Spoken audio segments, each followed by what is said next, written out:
Happy New Hello. Happy New Year. I'm so excited to be in 2023. I am so excited you are joining me in at Courageously You with Martha. You are on the WGSN-DB Going Solo Network, the number one internet talk network ever on the planet. This is Courageously You with Martha, and I am Martha Davis Alexander, your host for the next 45 minutes. Today, I am so very excited to have a special guest on. So here's the thing. Don't we all want to know how to put aging on pause? Hit that pause button on aging? Well, my guest, Deepak Saini, is an anti-aging and longevity coach. He has spent many stressed years in the corporate world, and he overcame an autoimmune condition, a back injury, and a lifelong battle with obesity. He brings a really unique perspective to working with his clients. When he's not spending time with his family, he is researching and staying at the forefront of emerging and cutting-edge health research. He's a speaker, a course creator, a writer, and actively working on becoming a Centenarian. He wants to be over 100. God bless him for that. Deepak, welcome. I'm so excited to have you on my show. Yeah, thank you. Thank you for having me. I'm happy and excited to be here. And Happy New Year to you and all your listeners as well. Thank you. So I am really excited because who doesn't want to put aging on pause, right? Who doesn't wish that they had that magic button that they could push? So tell me more. Well, that's interesting that you say that because everyone, conceptually wants to put aging on pause or wants to be younger, and they want that magic button or that magic bullet. But unfortunately, there isn't a magic bullet. There is some effort that is required, and there's some steps and some pieces that need to fit together. And not everyone wants to do that, right? Everyone, like you said yourself, everyone wants the magic bullet or the magic button. So. Yeah, the remote control that just puts it on hold, right? I looked down at my hands recently. This is a recent thing. I'm 61, almost 62. And I looked down at my hands and I'm like, oh, there is a little bit of crepey down on my hands and my legs. I wasn't anticipating that. I would like that magic button. The hands quite often tell the story. People right? Sometimes can get various things done, with their face and whatever, but sometimes they'll even go to the neck, but the hands always give it away because nobody works with their hands. Always say, hey, Barbara, thanks for joining us. So yeah, the hands always give it away, which is why Zoom has been such a friend to me over the last 2 years. You can't really see my hands. So tell me, what do we need to do, or what is your solution to how do you put aging on pause?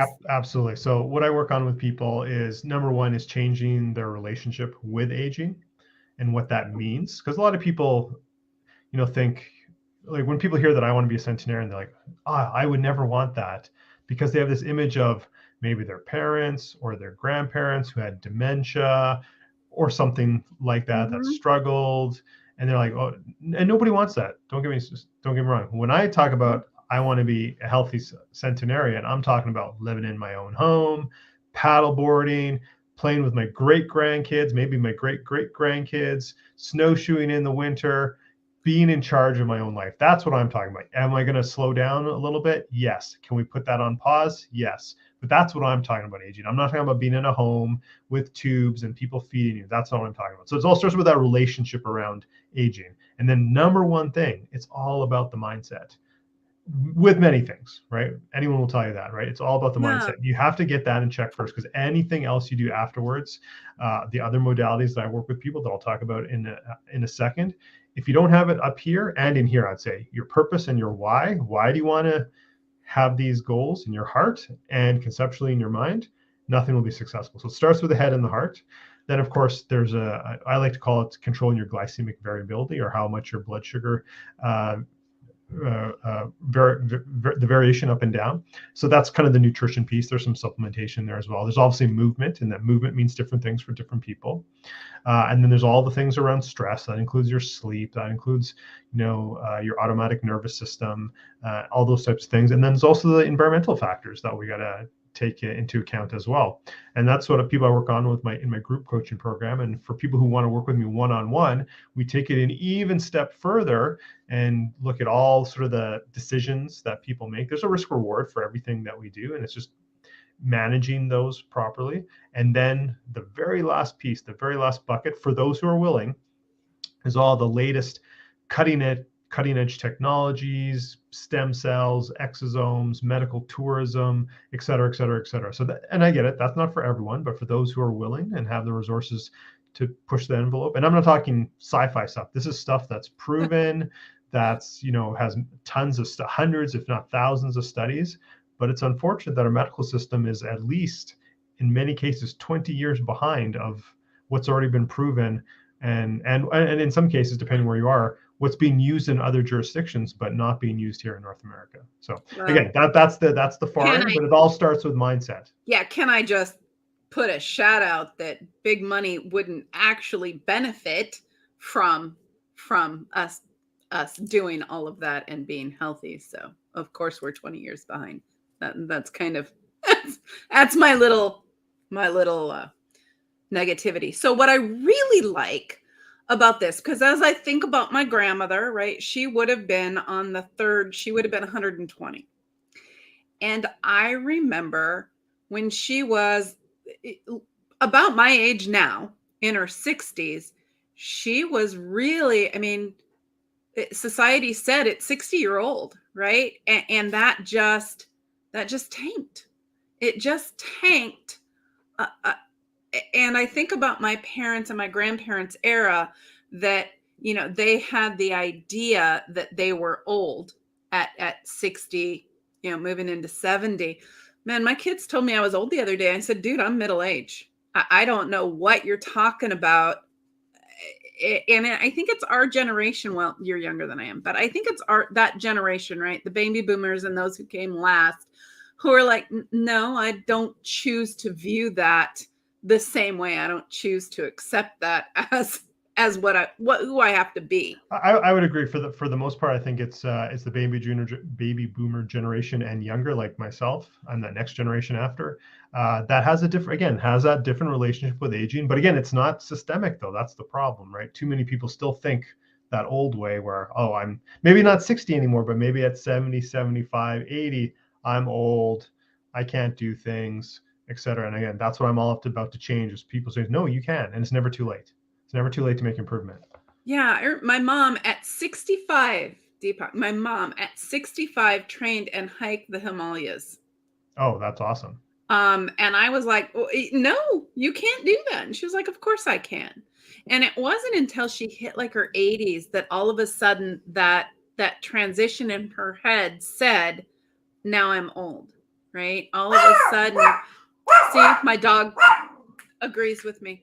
All of a sudden that thought, right, that 80 is old. 80 is the new 60, whatever.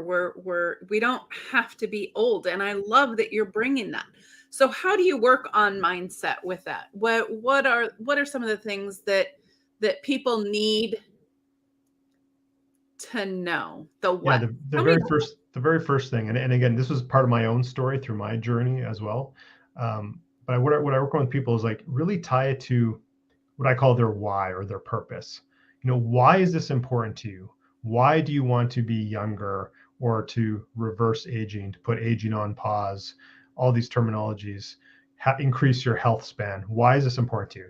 Is it because you want to be around for your great grandchildren, your grandchildren, like your grandparents weren't around for you, et cetera, et cetera? So it's really tied down to that purpose or that why. Because when that is strong, that's your guiding light, that's your North Star that you will always go back to, because it's going to be a challenge. There's going to be days when you don't feel like doing X, going to the gym, going for your walk, doing your yoga, whatever it is. There's going to be days when that cheesecake or whatever's calling you, or the pizza, whatever.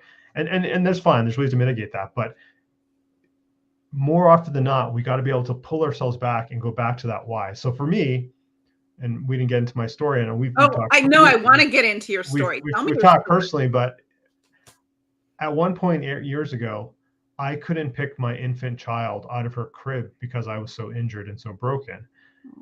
I never want to go back. I remember that was 8 years ago, and it's clear as day in my mind, and it always will be clear as day for me. And that was everything I did to go forward was so I could heal myself, number one, and then never go back there. So that's my purpose and my why, and that's why I make the decisions I do, because I never want to go back to that place. So for me, it's going away from a negative. Others might be going towards something positive or some dream, but always tying to that purpose and why. That's the number one thing. And then of course, there's also, you need community, people that are going to support you. That may or may not be in our family. That could be in clubs. That could be in our churches and other spiritual areas, or whatever it is for you, sports clubs, whatever the case may be. And then having a sense of gratitude as well. I'm huge on gratitude practice. And I'm not going to tell anyone what to do. I strongly suggest that with people, and most people do.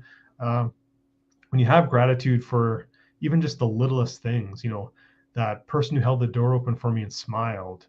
For me, it's my kids, or could be your grandkids or whatever, and that little silly little dance they did, or that little song that they sang and they got half the words wrong. Those little moments, right? Having that gratitude, community, and a sense of purpose, that's what keeps us young. That's even probably more important than doing exercise and stuff like that. Oh yeah, I totally agree that you have to have that gratitude, that grateful spirit that sees the beauty in everything, whether it's good or bad, right? You see that there isn't a bad, there is a gratitude in everything, the silver lining, right? The silk purse out of the sow's ear, as my grandmother would say, right? All of Absolutely. that helps that mindset too, right? That mindset that, tell me how to deal with this. And I do want to hear your full story. I really do want to hear your full story. What would my attitude be? Because I didn't have a good one, Deepak. My son is a rap artist. Really, very, very, very talented. Very talented. In case anyone's listening and they want to hear him, it's Burbs, $, just throwing that out there. And he had his first concert. And of course I was there. And the kids are bouncing and bouncing and bouncing. And my knees just said, yeah, no, you're not doing that. That is not happening for you right now. Right.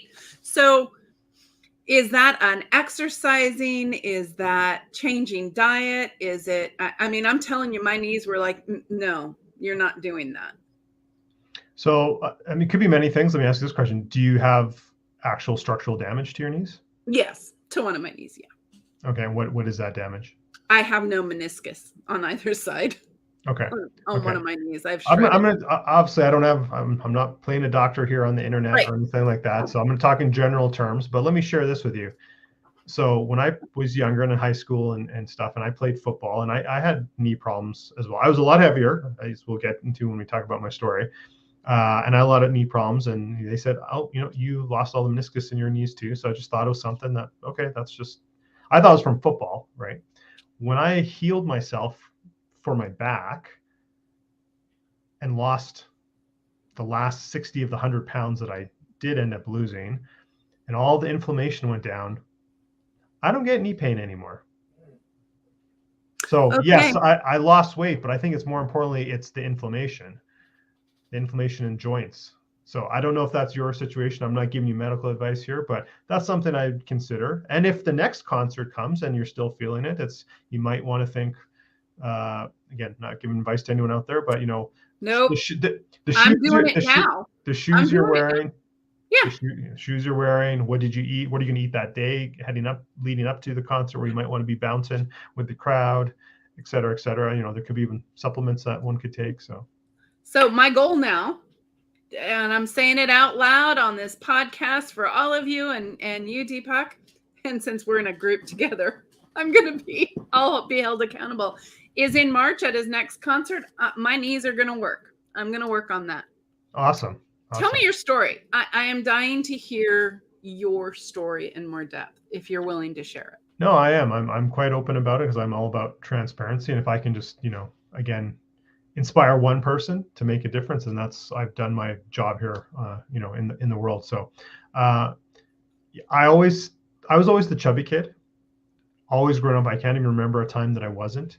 I used to be 100 pounds heavier than I am now. So I'm a little under 6 feet. At 17, 18 years old, I was over 270 pounds. So that would be classified as morbidly obese. I was really big. I gained 100 pounds in 4 years, the 4 years I played high school football. And there was no rhyme or reason. I mean, I was always chubby, but then, it's like you had an excuse. I had an excuse to be big by playing football. Uh, Always sick all the time. Like the seasons change. I get like chronic bronchitis all the time. That got slightly better as I got older. But yeah, I was just always sick and tired and fat all the time for most of my adult life. 8 years ago, I slowly, and I did the roller coaster up and down like many people have, lose 25 pounds in the summer, gain 20 back, lose that 20 that, gain 25, like that whole roller coaster thing. I slowly whittled things down by doing chronic cardio. So I lost 40 of that 100 pounds just by killing myself running. I was doing marathons, half marathons, all that sort of thing. And I got what, a lot of people would call skinny fat. So my arms and my legs got pretty lean, but I just had this big spare tire around my midsection. And I probably just overdoing it, and all those years of pounding the pavement. And my youngest daughter, as I mentioned earlier, was just a baby. I just hurt my back one day. I just like bent over, picked up something that was like 5 pounds. My knees were all sore. My legs were all sore from running and pounding the pavement. And I probably just bent over and didn't bend properly when like you're supposed to pick up something, even though it was like 5 pounds. And I just felt a little twinge in my back. And make a long story short, it didn't get any better. I went, I like to say the medical system wasted 18 months of my health with ineffective treatments, ineffective shots, the runaround through the system, go see this person, go see this specialist, etc. Finally, I just got fed up and, paid out of pocket to get, an MRI done and find out what was actually wrong with me. And then once I knew what was wrong with me, finding, I don't even think it's alternative because it's well researched and it's used a lot, but many people call it alternative medicine. And so I started doing PRP treatments for my back. But in conjunction with that, I also changed my lifestyle around, primarily through nutrition. And we can maybe talk about that more later. But all it was for me was my desire. So I had no flexion. I couldn't bend over. I couldn't put on my shoes, couldn't put on my socks. It was hard getting in and out of a chair, which includes the toilet. Yeah, again, that's brutal. Going back to the aging, nobody wants that when you're 80 or 90 and you can't like go to the bathroom yourself. So, I mean, I didn't need assistance, but it was painful. But I couldn't bend over enough to pick up my daughter out of her crib. And that was my low point. That was my absolute low point. I didn't recognize at the time, but in hindsight, I probably had depression. I wasn't doing any of the activities I liked. I couldn't golf. I couldn't run. I couldn't pick up my daughter. So tying back to like, that's my purpose. I never want to go back there. That's my why. But once I found, the PRP to heal my back, but then lifestyle changes, primarily nutrition, autoimmune condition cleared up. The last 60 of those 100 pounds just like melted away in like 5 or 6 months. And I didn't even recognize myself as someone who struggled with weight their entire life. I wasn't one to always jump on the scale like every day or anything like that. And, get behind in the laundry like we do sometimes in our busy lives. And I was working corporately at the time. I grabbed an old pair of pants from the back of the closet because we had nothing else clean. And I was like, oh, these are kind of big. And I go to my wife, I was like, I think I might have lost some weight. She's like, what are you, an idiot? Like, of course you lost some weight. You can totally see it in your face. So, get the scale out of the back of the closet, blow the dust off of it, and, jump on. I was like, oh, I have lost some weight. Okay. And then, people started commenting at work and my clothes were just too baggy. I actually was like, kind of looked goofy. And I was like, oh, I got to get some new clothes. People, good friends, but they started kind of poking the bear, kind of making fun of me. Like, Sure. You kind of look like a clown here wearing these oversized clothes, type of thing. But so long story short, people started asking me what to do. Can you help me? I'm struggling with this. Can I buy you a coffee? Tell me what you did. And I started informally coaching people and that sort of thing. And I was like, man, I like this a lot more. I find more meaning and more purpose helping people than my corporate job. And I'm a CPA by profession. So, I enjoyed it more than doing accounting.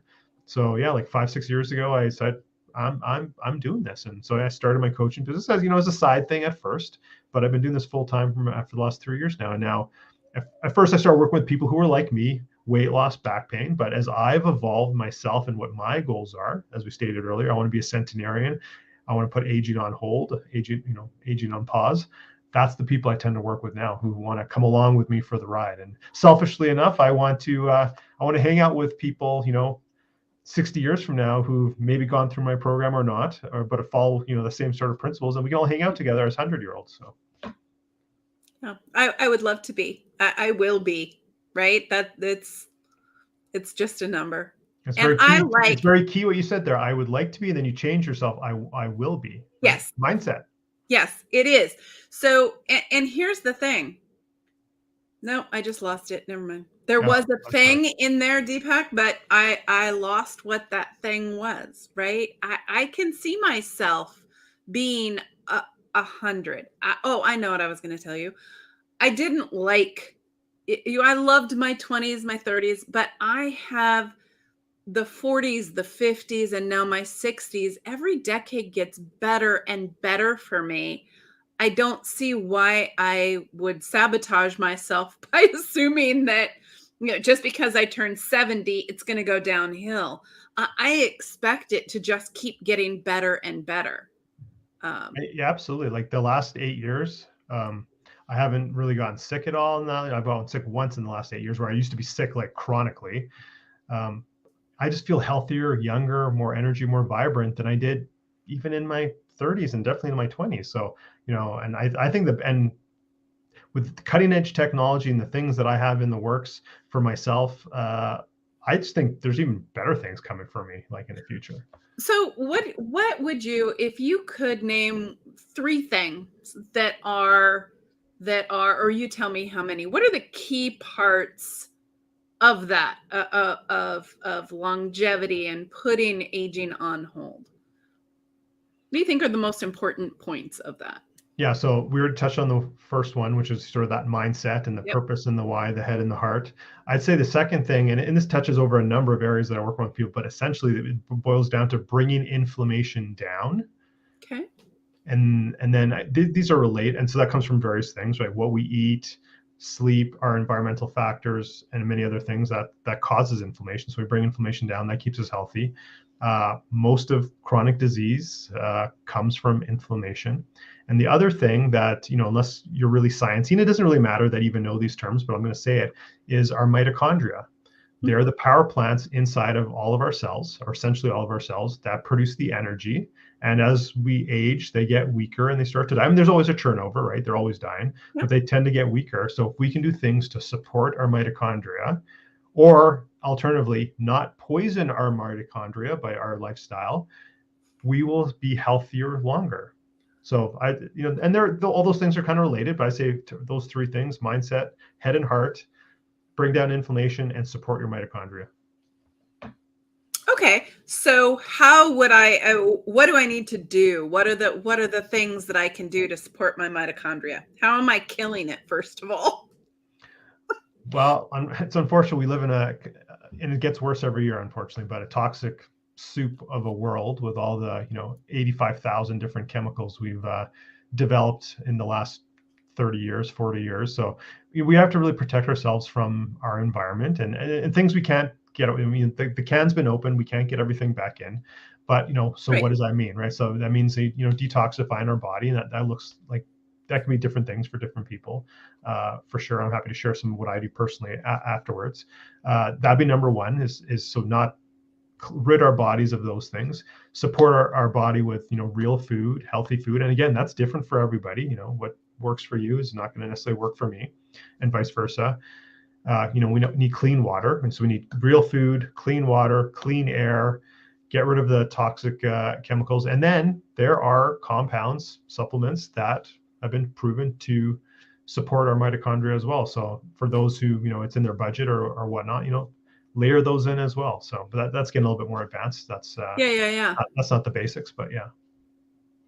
Well, that goes kind of towards our soil isn't what it used to be. Therefore, the food we're eating doesn't give us quite the nutrients that our grandmothers got from, a bowl of spinach. Now it would take us, 40 bowls of spinach to get the same nutrients. I And heard some of this. my numbers might be off. I just know that it's so much more. Here's a stat I heard a couple of years ago, that an organic orange today has half the vitamin C of a regular orange from 30 years ago. So yes, absolutely. We are getting less micronutrients in our food because of monocrop agriculture, et cetera, et cetera. So yeah, I mean, I think we should eat real food. Ultimately, that's what I believe in, but supplementation plays a role. And so if you can get quality, and that's super important, quality, a greens powder or a red powder or something like that, where you can super amp up those micronutrients when you can't get it in your diet. So perfect example, we're going on a vacation here in a couple 6 weeks or so. We're going to one of those all-inclusive type of things. That's not the type of food I would normally eat, but hey, we're doing the big family vacation, right? I will most absolutely be bringing a greens powder with me. One, I don't know what I'm going to get there, and two, I don't know what the water's like that cleans those vegetables. So I'll be very picky with what I eat as far as fruit and vegetables. But I'm going to have a big scoop, and I'm going to get 40 servings of micronutrients of vegetables. I'm not getting the fiber and all that we do need from vegetables, but I'm going to get all the micronutrients I need by just having a big scoop of greens powder in a glass of water once a day. So that's just how I roll. I love that. I used to do that. I don't do that anymore.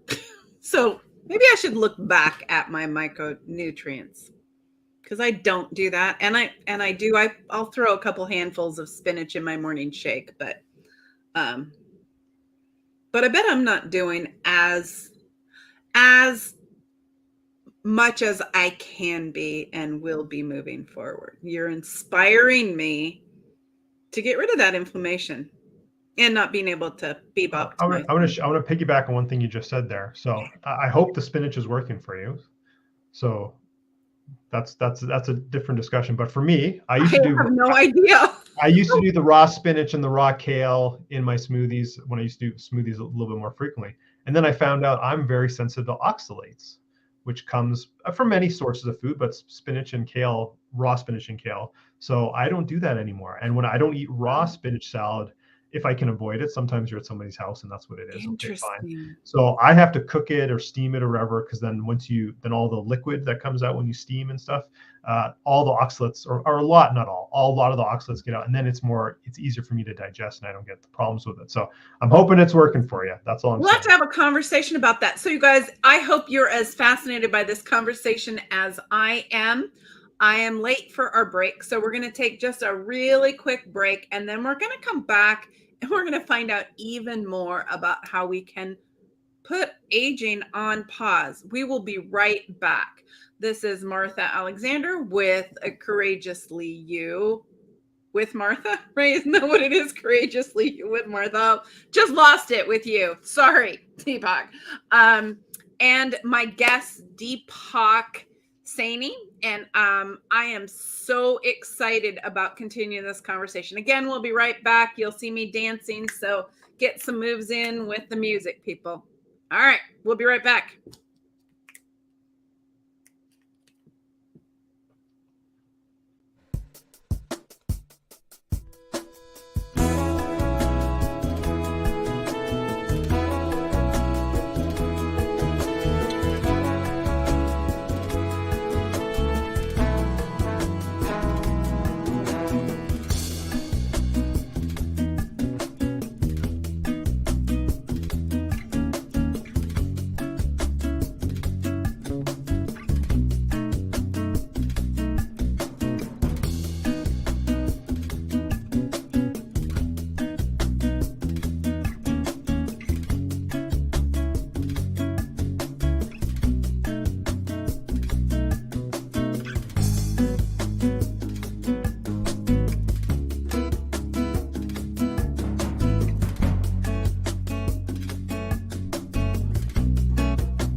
I do love that music. I always do the music, and I love the jewelry store. So The breaks always make me happy. Welcome back to Courageously You with Martha. We are talking to Deepak about how to put aging on hold.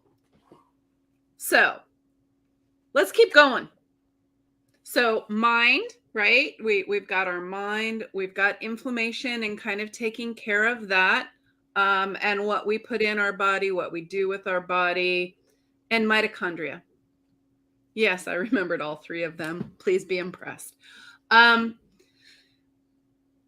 I can get the mind thing, right?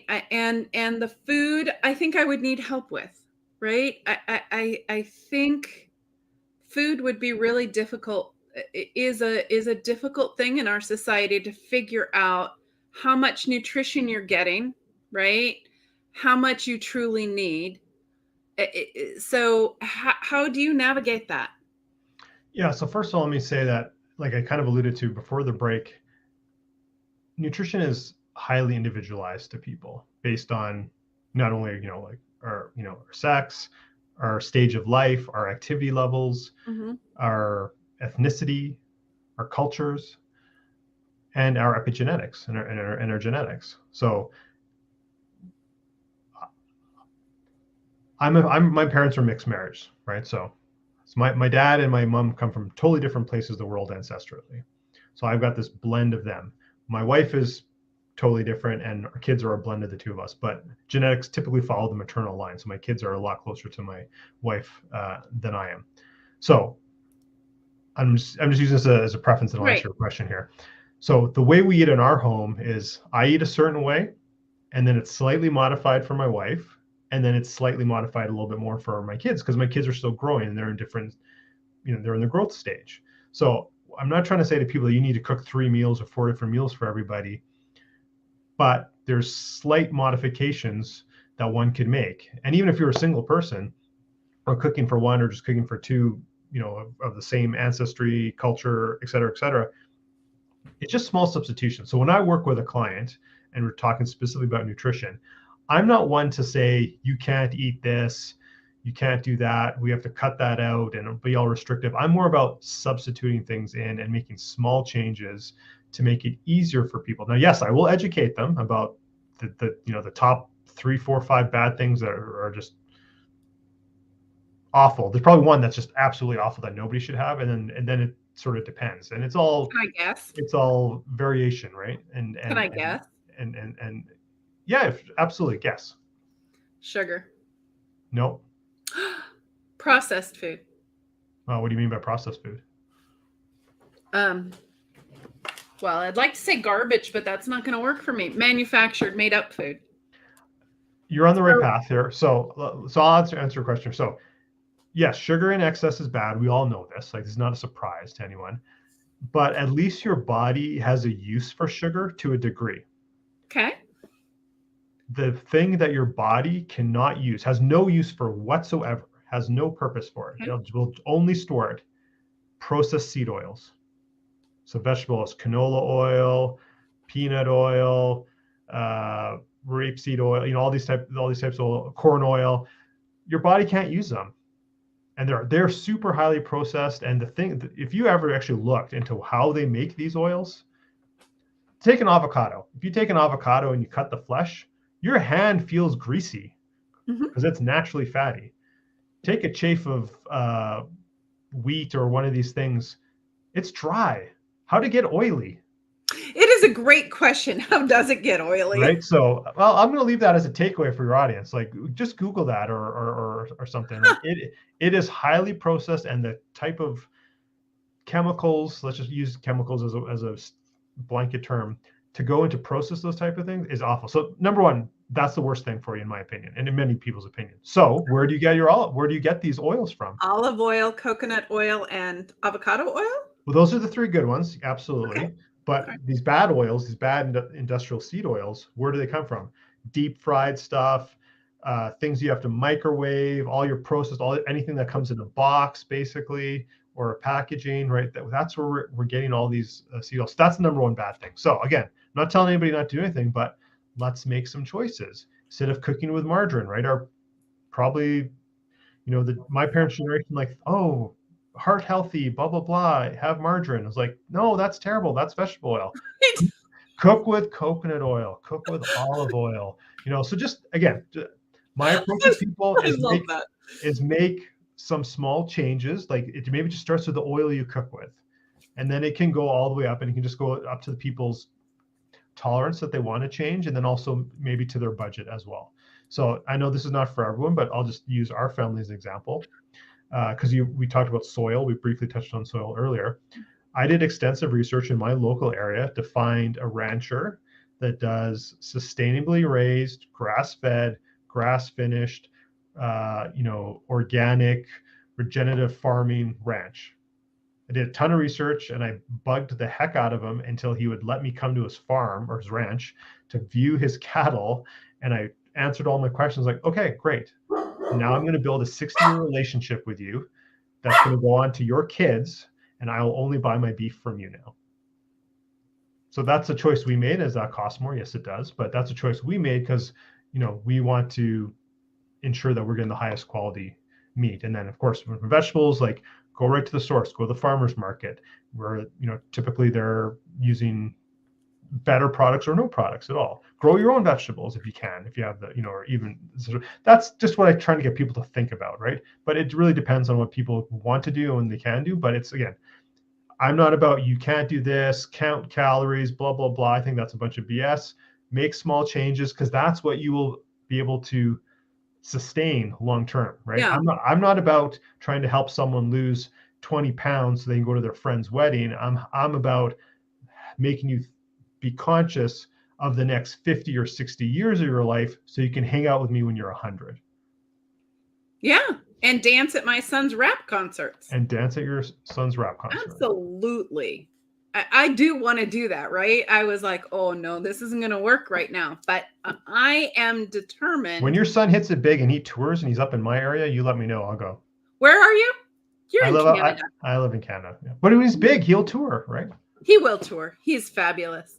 It's interesting because my dream, my husband's and my dream is we live outside of LA, we're not in LA County, we're in Ventura County. This was not my first choice. I love you all Southern California people. It's just not my jam. So we moved down here during COVID. So there wasn't as much pollution down here when we moved down here. Our dream is to have a ranch, a farm somewhere where we can, it's like a co-op. He wants to grow all of our food and have the same thing that you just mentioned, somebody who has that sustainable farm with the cows and whatever that are actually healthy to eat. That's our goal. That is our dream. That's valid, and that's my dream too. That's my dream too. Not California, but somewhere else. Oh, it won't be California. It won't be California. It'll be somewhere. I'd say this: people go to a farmer's market, or I guess it depends where you live, but find somebody who raises their own chickens and buy some of those chickens' eggs, and because it depends what they eat as well, right? And then buy your regular grocery store eggs and crack 2 eggs in the pan side by side. They look completely different, and they taste. They are not even the same food group. My husband, when we were up north before we moved down here, we can't have chickens where we are. We just don't have the space for it. But when we were up north, he had chickens, and we had our own eggs, and it was a completely different food than what we get at the store. Completely different food. Yeah, absolutely. Yeah. And I can tell you that I know you're right. Well, I have eaten healthy, but just as a recent example, we changed our dog's food from the dried kibble that is all processed, whatever, and dried, dehydrated, whatever it is, to we make it now ourselves. My husband grinds the meat and we do the vegetables and all of that. And our dogs do not have, the dog that we thought was going to have hip issues doesn't have hip issues anymore. She can jump. She's perfectly fine. They have slimmed down completely. It's almost like they're different dogs. You'll find this interesting, Martha. So during the Christmas break here, I got to hook up with some family that I hadn't seen in 5 or 6 years. And my uncle is actually a veterinarian. So we were asking him a lot of questions because we just recently, as we've talked offline before, we just recently adopted a puppy a number of months ago. So we're asking him about a bunch of questions, and it basically boiled down to it's the exact same as people. It's like 80% of all health issues with dogs comes to prevention, and people want to give their dogs too many treats and this, and that are highly processed. It's the same thing in people. If you eat too many treats and junk food, highly processed, it's the same thing. It's like 80% of issues in his dogs and cats in his practice is all preventable just by essentially lifestyle. And I was like, that's exactly like people. And he's like, absolutely, it's exactly like people. Yeah. It was when we switched and when we started making it, everything changed for them. Their energy, their sleep, everything changed for them. So why wouldn't it change for me too? There you go. And, just to put this in context too, like when they do a lot of these testing on new supplements or protocols or procedures, or they always start with mice because they're the easiest to do. And what's the next animal that they usually go up to? If it's not monkeys, it's dogs. So and there's a very it's actually based in California, the dog aging project, and they're doing some very interesting stuff there. So of course, really? Being an anti-aging guy myself and having a dog, I'm really interested in what they're doing to extend the lifespan. I mean, if you can get a 10 or 15% lifespan extension on a dog, that's like an extra year and a half, depending on the breed, of course, right? So, and then if that translates to people and you only get an extra 5%, that's 5 years.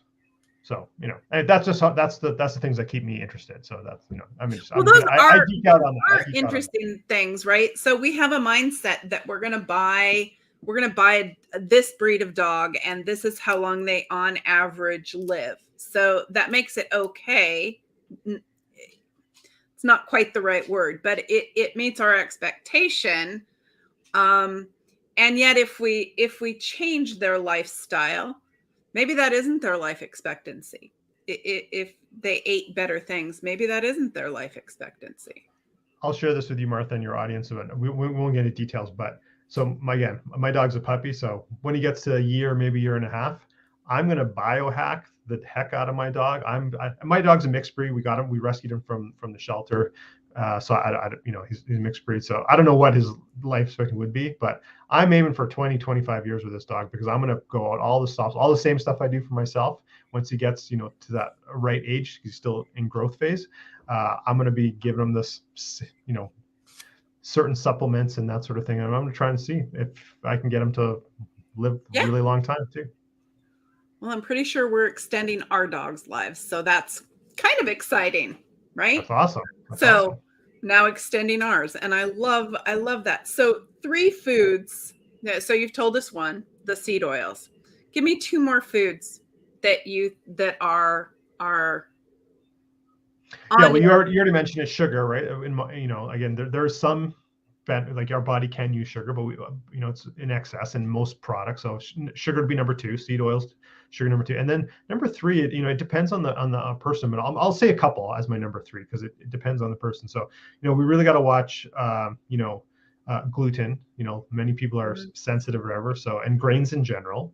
I personally I minimize the amount of grains that I have. That's just me. I don't do well on them. A lot of people are lectins, so that's primarily found in your beans and those sorts of things. So I don't do all of those as well. Again, I come from mixed heritage, right? So it seems like all the things that I should be able to handle based on one of my parents, I have the opposite.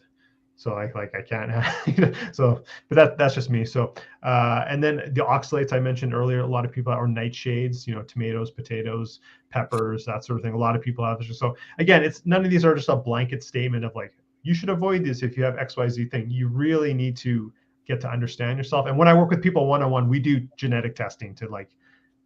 Oh, I didn't know you did that. I love that you do that, because that's so important. That's so important. So what I was surprised you didn't say was dairy. Well, dairy would be right up there as well. So, yeah. Okay. I was just like. A lot of thing with people too, I'll just speak on dairy because I get this a lot, is a lot of people are like, oh, I'm lactose intolerant. And you very well could be. Lactose is a sugar, it's dairy sugar. But there's also a protein. So cows today are bred to be more milk productive. or grow faster. So I'm going to get this backwards, I feel like. I believe it's there's a certain protein, it's the A2 variant. And then we've over years bred cows to be A2. So, and it's very hard to find A1 cow's milk nowadays. Sheep and goats by nature are A1, and no, we haven't adulterated them over time through domestication. So yes, you could have trouble with lactose. That's true. But if you do have trouble with milk specifically, try sheep or goat's milk. That might be better for you. So I don't do milk at all. I select it with my cheese. I can handle goat cheese better than other cheeses, but I have to spot check where I want to take that hit to myself, right? So yeah, it's very interesting. I love what you're doing, because it really is all about vitality, and longevity of life. Well, you want to enjoy life, right? If you're inflammation, feeling sick, got a runny nose, sore throat, hives, whatever the case may be, these are all symptoms of inflammation, right? You are not going to enjoy your life. You're not going to want to do stuff. You won't be able to do things, right? So getting these things in check means you can dance at the rap concert. You can go paddleboard. You can go hike the Himalayas, whatever, right? Right, whatever it is, yeah. And don't we all want to do those things? Don't we all want to do something? Maybe not hike the Himalayas. That's not really my gig. That was my mom's gig. Well, like I said earlier, and and I'll say this is my last point, I guess, to sort of wrap us up here. I want to hang out with my grandkids, if not my great grandkids, and that's not just like rocking in a chair and maybe mentally I'm still there and all that. No, I'm talking about like, oh, you want to do a dance party? This is the latest thing, 60 years from now, whatever. I don't even know. The genre of music hasn't even been invented yet 60 years from now. But I want to be getting jiggy with them on the dance floor with my great grandkids. So that's what I'm aiming for, right? And to be doing that 60 years from now, I need to put this habits in place now. It's never too late to make positive improvement, but for where I want to go, and it's not for everyone, for where I want to go, I got to put that in place now. So Deepak, you had a gift for our audience, did you? Is that true? I do. Yeah, it's a free guide, a free guide and tracker. So high level of some things that people want to look at for their anti-aging and putting aging on pause. And so it's also a tracker, so you can track it for 30 days to track your progress. So it can be found on my website, deepaksainihealth.com. The direct link is deepaksainihealth.com/freebie, FREEBIE, freebie, deepaksainihealth.com/freebie for this free guide. So, and I'm going to spell it out because some people are on the podcast listening audio and they don't see it. So it's DeepakSainiHealth.com/FREEBIE. And guys, download it. It's if you're interested in longevity, if you're interested in putting a pause on aging, Deepak is the man. He's the one to go to. And it's been amazing having you on the show, Deepak. I have so enjoyed it. Thank you. I appreciate being here. It was a really fun conversation, and didn't know what to expect, but I think we had a good time, and I hope everyone I think we could talk for hours. Oh, we probably could. I could talk about. We could talk for hours. So, thank you so much for being here. Thank everybody for listening and watching, and hope to see you next week. Same time, same bat channel. Remember, courage is not the absence of fear. It is acting through the fear. It is going ahead and taking action even when you have fear. So everyone, be courageous. Take those steps. Take that action. Take one step that Deepak mentioned today. What's your mindset on aging? Let us know. You can reach me at marthadalexander@gmail.com, courageouslyoucoaching.com, or you can text me at 805-422-6865. Till next week, peeps. Bye-bye.